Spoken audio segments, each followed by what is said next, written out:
October 5ஆம் தேதி ஹரியானால தேர்தல் நடக்க இருக்குது. பல விதமான தேர்தல் பிரச்சாரங்களும் தேர்தல் நேரத்தில் அளிக்கக்கூடிய வாக்குறுதிகளும் நடந்துகிட்டு இருக்கிறத நம்மளால பார்க்க முடியும். ஏற்கனவே 3 மாநில தேர்தலை பத்தி நம்ம மக்கள் பேசுற ஒரு தடவை பேசியிருந்தேன் நினைக்கிறேன். ஆனா இன்னைக்கு ஹரியானா தேர்தலை மட்டும் மையப்படுத்தி அதில் இருக்கக்கூடிய சில பிரச்சனைகளை, அதுவும் இதுவரைக்கும் பேசப்படாத ஒரு முக்கியமான பிரச்சனை இந்த தேர்தலில் எழுப்பப்பட்டிருக்கிறது.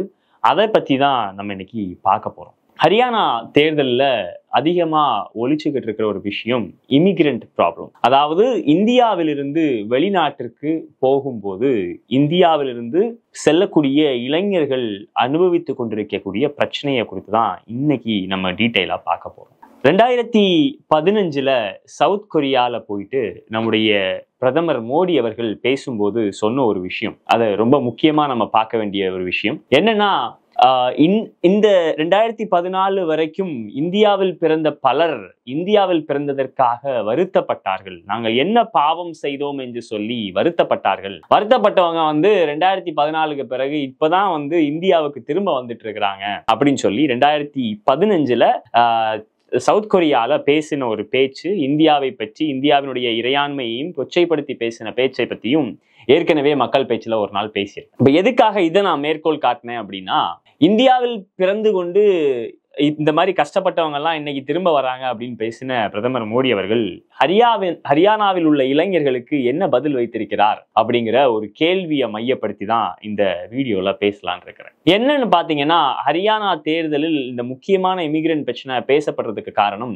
பல படங்கள்ல நீங்க பார்த்திருப்பீங்க. ஒரு குறிப்பா ஒரு மலையாள படம் கூட இதை மையப்படுத்தி வந்தது. என்ன பிரச்சனைனா, இங்க இருந்து வேலை வாய்ப்பு இல்லாமல், வேலை இல்லாமல் எப்படியாவது அமெரிக்காவுக்கு போய் சேர்ந்துடணும் அப்படிங்கிற ஒரு நோக்கத்தோடு இளைஞர்கள் எடுக்கக்கூடியதான வழி அப்படிங்கிறது ரொம்ப கொடுமையான, ஆபத்தான, பாதுகாப்பில்லாத, உயிருக்கே பங்கம் விளைவிக்கக்கூடிய ஒரு வழியாக இருக்கிறது அப்படிங்கிறது நமக்கு செய்திகளை படிக்கும் போது தெரிய வரும்.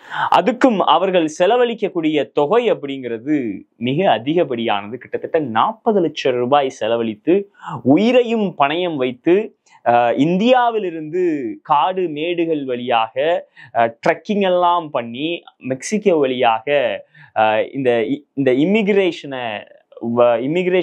பயன்படுத்தி தவறான பாதைகளில் அல்லது சட்டத்துக்கு புறம்பான பாதைகளில் அமெரிக்காவுக்குள் செல்வதுதான் இந்த 40 லட்சம் ரூபாய் குடித்து உயிரையும் பணயம் வைத்து செல்லக்கூடியதான இந்த பாதை.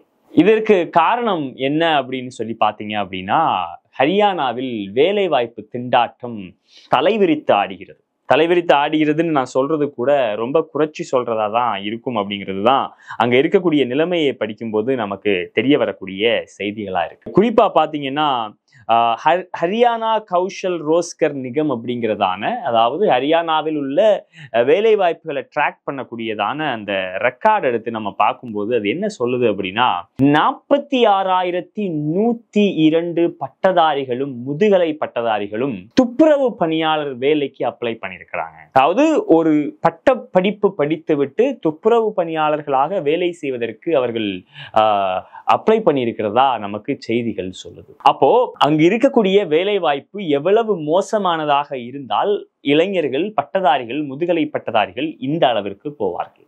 அக்டோபர் 2022 சிஎம்ஐயோட டேட்டா எடுத்து பார்த்தீங்கன்னா, ஹரியானாவினுடைய வேலை வாய்ப்பு திண்டாட்டம், வேலையில்லா திண்டாட்டம் 30.1% அடைந்திருப்பதாக பகிரங்கமாக, அதாவது நம்மளெல்லாம் பதற வைக்கக்கூடிய ஒரு செய்தியை சொல்லுது. இது தேசிய சதவீதத்தை விட, தேசிய சராசரியை விட பல மடங்கு அதிகம் அப்படிங்கிறதும் நம்ம இதுல குறிப்பிட்டு பார்க்க வேண்டிய ஒரு விஷயம். இப்போ நம்ம இமிகிரேஷன் பிரச்சனைக்கு போகலாம். இந்த இமிகிரேஷன் பிரச்சனையை நீங்க பாத்தீங்க அப்படின்னா, 2023 அமெரிக்காவினுடைய customs and border protection authority ஒரு டேட்டா ஒன்று ரிலீஸ் பண்றாங்க. அந்த டேட்டா படி பாத்தீங்கன்னா, இந்தியா தான் அந்த அமெரிக்காவுக்குள் செல்வதில் போதிய ஆவணங்கள் இல்லாமல் செல்வதில் இந்தியா 3வது இடம் வகிப்பதாக சொல்கிறார்கள். 2020 அங்கிருந்து அமெரிக்காவிலிருந்து அவர்களுடைய நாடுகளுக்கு அனுப்பி வைக்கப்பட்டதில் 132 பேர்ல 76 பேர்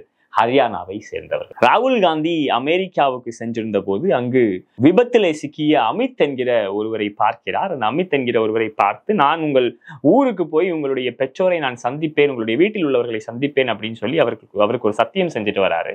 அதே மாதிரி இந்தியாவுக்கு வந்தவுடன் விடியகாலை செப்டம்பர் 20 விடியகாலை 5 மணிக்கு அவருடைய வீட்டுல போய் பார்க்கிறாரு. கிட்டத்தட்ட 1 மணி நேரத்திற்கு மேலாக அவர்களோடு உரையாற்றி. அப்பதான் இந்த பிரச்சனை, அந்த ரூட், அந்த இவர்கள் பயணம் செய்யக்கூடியதான் அந்த ரூட்டை வந்து டங்கி பாதை அப்படின்னு சொல்கிறார்கள். இந்த டங்கி பாதைனா 40 லட்சம் ரூபாய் செலவு பண்ணி இந்த காடு, மேடு, கரடு, மேடு எல்லாத்தையும் தாண்டி உயிரை பணயம் வைத்து செல்கிறதான இந்த பயணத்துக்கு பேர் டங்கி பயணம் அப்படின்னு சொல்றாங்க.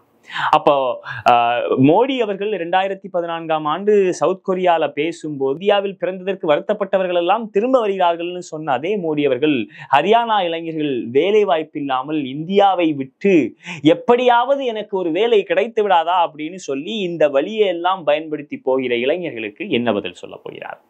அப்போ கடந்த ஆண்டு ஒரு இளைஞர் ஒருவருடைய உடல் கண்டெடுக்கப்படுகிறது. அவர் கசகஸ்தானுக்கும் டர்க்கிக்குமான இடையிலான மலை பகுதிகளிலே அவர்களுடைய உடல் கண்டெடுக்கப்படுகிறது. அவரும் இந்த வழியை பயன்படுத்தி மெக்சிகோ வழியாக அமெரிக்காவுக்குள் செல்லலாம் அப்படி என்கிற நோக்கத்தோடு, கனவோடு செஞ்சதான ஒரு இளைஞர். ஏன்னா இங்க வேலை இல்லை.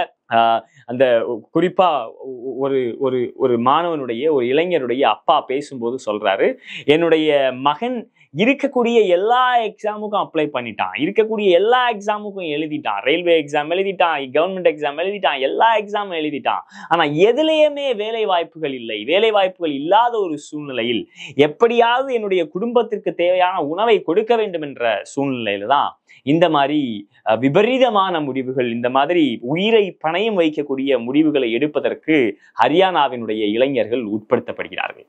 அப்போ இதுல போறதுல நிறைய பேர் இறந்தும் போகிறார்கள், நிறைய பேர் அங்க இருக்கக்கூடிய காவல்துறையிடம் மாட்டுகிறார்கள், இல்ல கஸ்டம்ஸ்ல மாட்டிடுறாங்க, பார்டர்ல மாட்டிடுறாங்க. அப்ப இதுக்கெல்லாம் முக்கியமான காரணம் என்னன்னா, ஹரியானாவினுடைய இளைஞர்களுக்கு வேலை இல்லை.